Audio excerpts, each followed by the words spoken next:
پاکستان ہے، ہاں تارا پاکستان ہے۔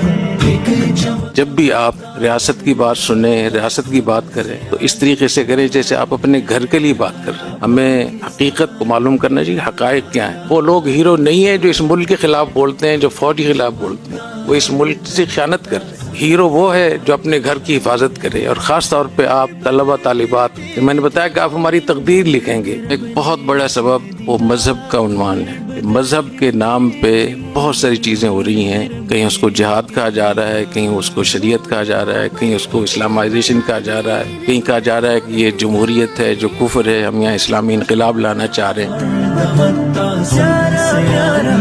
مغربی ممالک میں وہ ممالک، وہ ادارے جو پاکستان کو ایٹمی اس سے محروم کرنا چاہتے ہیں، فساد پھیلانا چاہتے ہیں، جو پاکستان کی معیشت کے مواقع کو ضائع کرنا چاہتے ہیں، جو سی پیک کو نقصان پہنچانا چاہتے ہیں، وہ ممالک افغانستان میں بیٹھے ہوئے ہیں۔ تو یہ جو افغانستان سے نہ صرف سہولت کاری ہو رہی ہے بلکہ قیادت ہو رہی ہے، اس جنگ کو وہاں سے لڑا جا رہا ہے۔ دوسرے جو مقامی سطح پہ سہولت کاری ہو رہی ہے، آپ نے دیکھا ہم ان 3-4 سالوں میں کہ بہت ساری عسکری تنظیمیں، جس میں TTP بھی ہے، BLA بھی ہے، ان کے سیاسی ونگ بنے ہوئے ہیں پاکستان، وہ ان کو سپورٹ کرتے ہیں۔ احتجاج ہوتا ہے مسنگ پرسن وغیرہ پہ، تو اس عسکری ونگ اور سیاسی ونگ کی پارٹنرشپ کو توڑنا ہوگا۔ BLA یہ تو ایک قوم پرست جماعت ہے نا، قومیت کے نام پہ بنی ہوئی ہے، تو قومیت اور عصبیت یہ تو ہمارے دین میں بالکل حرام ہے۔ حضور اکرم صلی اللہ علیہ وسلم نے ارشاد فرمایا دعوها فإنها منتنہ، یہ بدبودار نعرہ ہے قومیت کا۔ دعوها فإنها خبیثہ، اس کو چھوڑو کیونکہ یہ ناپاک نعرہ ہے۔ اور جو آدمی قومیت کی دعوت دے گا،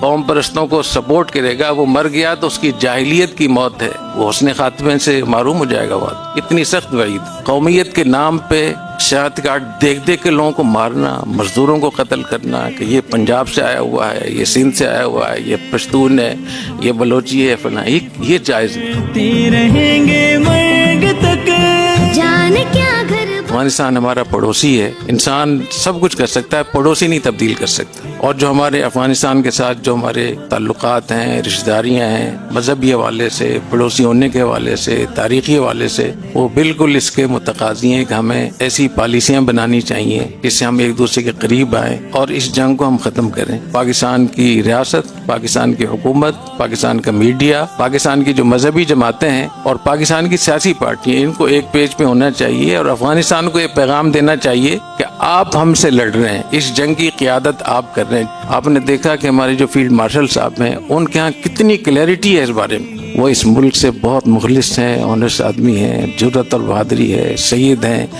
اور حافظ قرآن ہیں۔ ان کے دل میں امت مسلمہ کے لیے، حرمین شریفین کے لیے، مسجد اقصی کے لیے، فلسطین اور فلسطینیوں کے لیے ہم سے زیادہ ان کا دل دھڑکتا ہے۔ تو انشاءاللہ تعالی پاکستان آگے جائے گا اور پاکستان آگے جانے کے لیے پیدا ہوا ہے۔ اور آخری بات میں پھر کہوں گا، طلبہ طالبات جتنے بھی یہاں تشریف رکھتے ہیں، کہ آپ ہماری تقدیر لکھنے والے ہیں، آپ ہمارا مستقبل ہے، آپ ہمارا اثاثہ ہیں۔ آپ جتنا آپ اپنے آپ کو ذمہ دار سمجھیں گے اتنا ہی ملک بہتر ہوگا انشاءاللہ۔